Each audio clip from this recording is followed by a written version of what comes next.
This is The Hidden Life of Trees by Peter Wolben.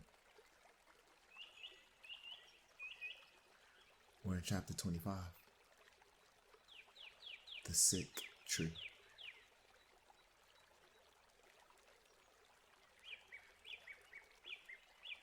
Statistically speaking, most species of trees can live to a ripe old age.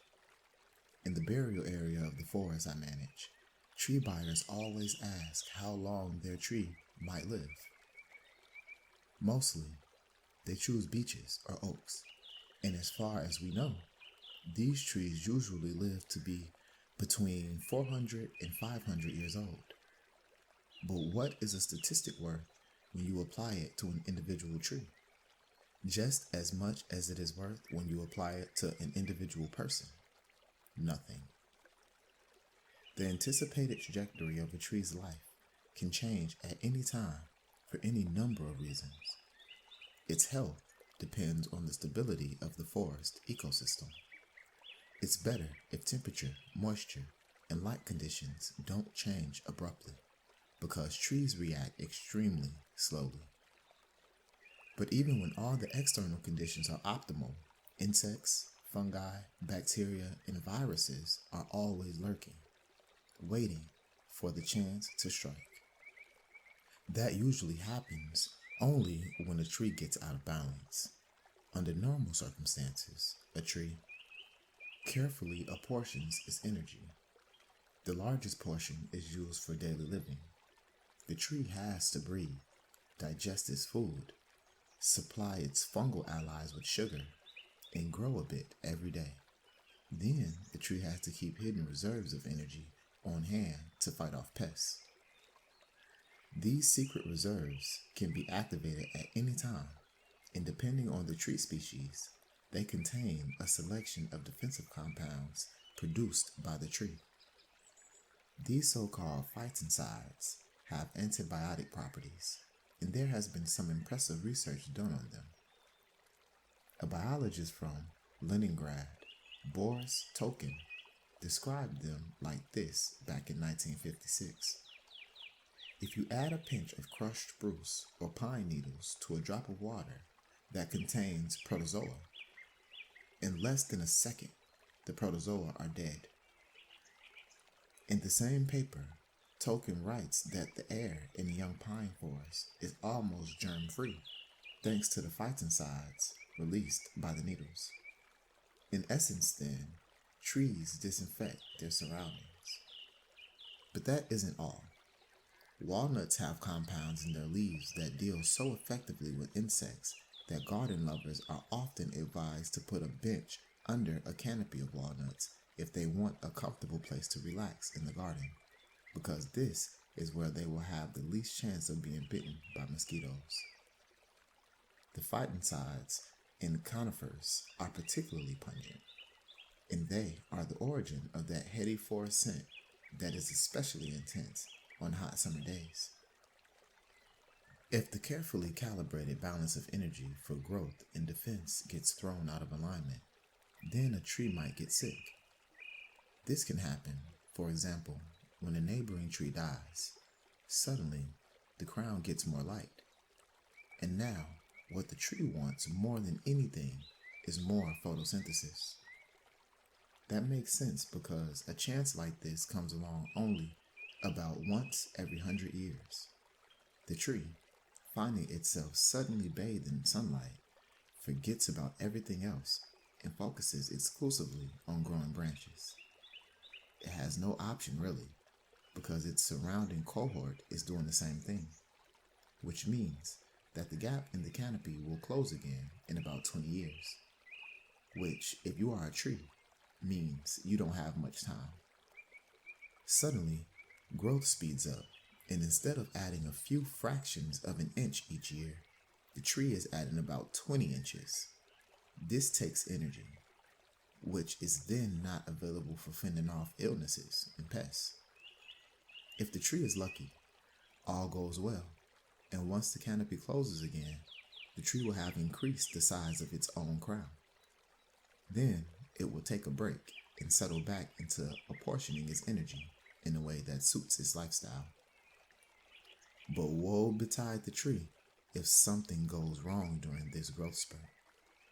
A fungus might attack the stub left by a fallen branch and, unnoticed, make its way along the dead wood and into the trunk. Or a bark beetle might take an exploratory bite out of a tree busy reaching for the light and discover that there is no defensive response. Then the game is up. The trunk, which appears to be in the very best of health, finds itself increasingly under attack because it doesn't have the energy to mobilize a defense. The first reactions to the attack soon show up in the treetops.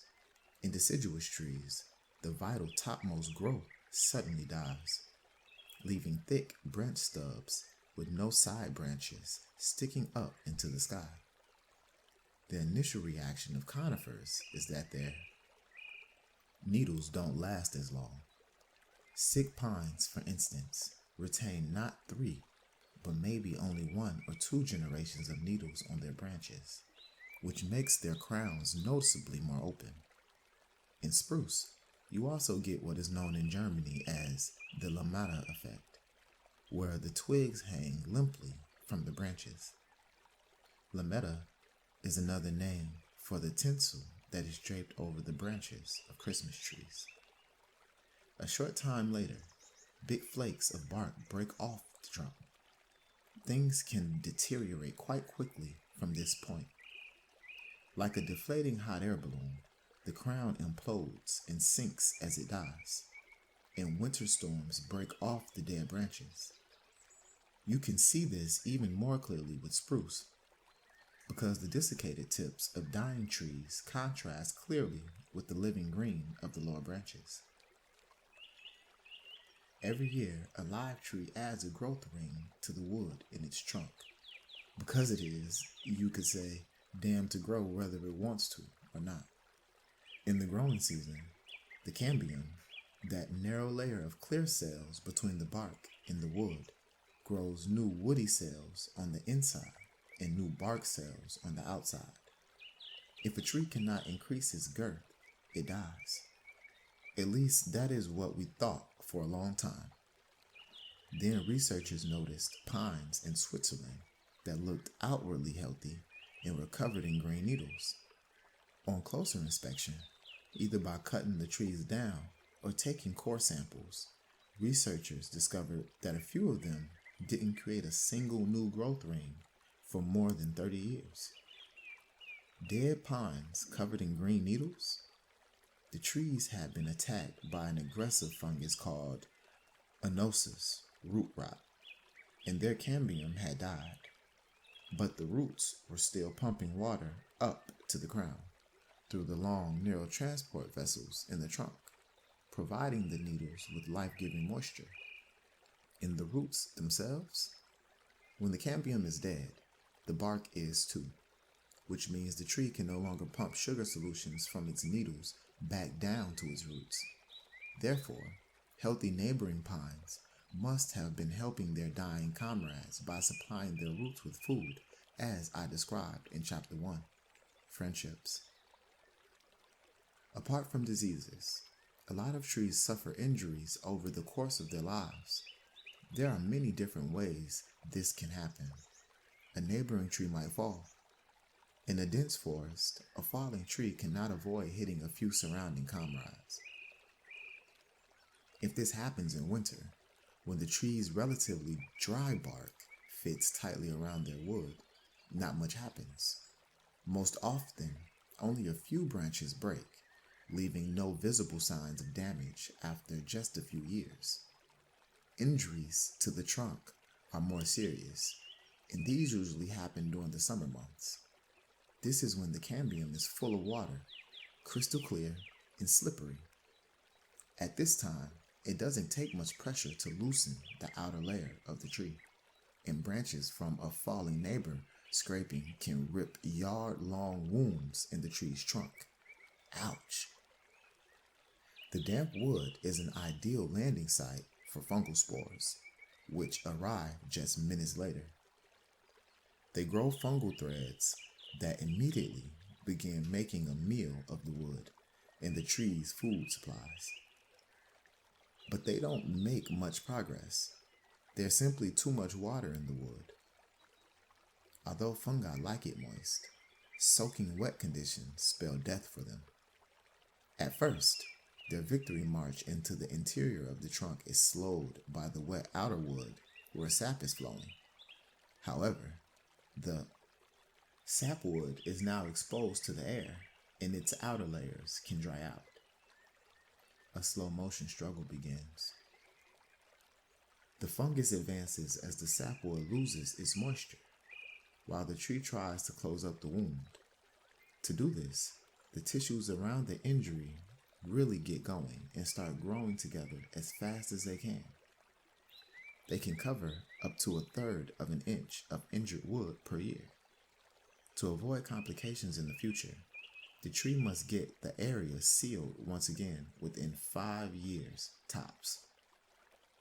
Once new bark has closed the old wound, the tree can saturate the damaged sapwood from the inside and kill the fungus. However, if the fungus has made it from the sapwood into the heartwood, the older wood beneath the sapwood that no longer transports water or stores energy reserves, then it's too late. The decommissioned wood is drier and therefore ideal for the attacker. And the tree can't mount any defenses here. So the decisive factor in whether the tree has a chance is the size of the wound. Anything much more than an inch is life-threatening. But even if the fungus wins and makes itself at home inside the tree, all is not yet lost. True, the fungus can get stuck into the wood without further hindrance, but it takes time. A whole century can pass before everything has been consumed and turned to mush.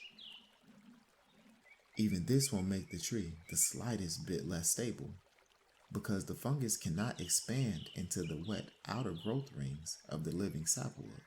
In extreme cases, the tree gets hollowed out like a stovepipe. And just like a pipe, the tree remains stable, so we shouldn't feel sorry for a rotten tree, and it doesn't necessarily feel pain either, because the heartwood is no longer active and usually no longer contains any living cells. The outer growth rings, which are still active, transport water up the trunk and therefore are much too wet for fungi. If a tree has successfully walled off, that is to say, closed up an injury to its trunk, then it can usually grow as old as its uninjured companions.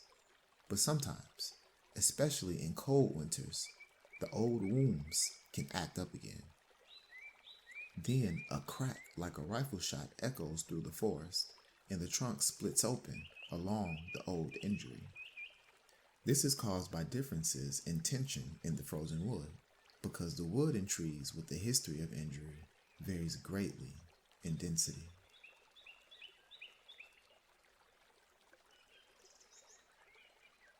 That's the end of chapter 25. Next time we'll be in chapter 26. Let there be light.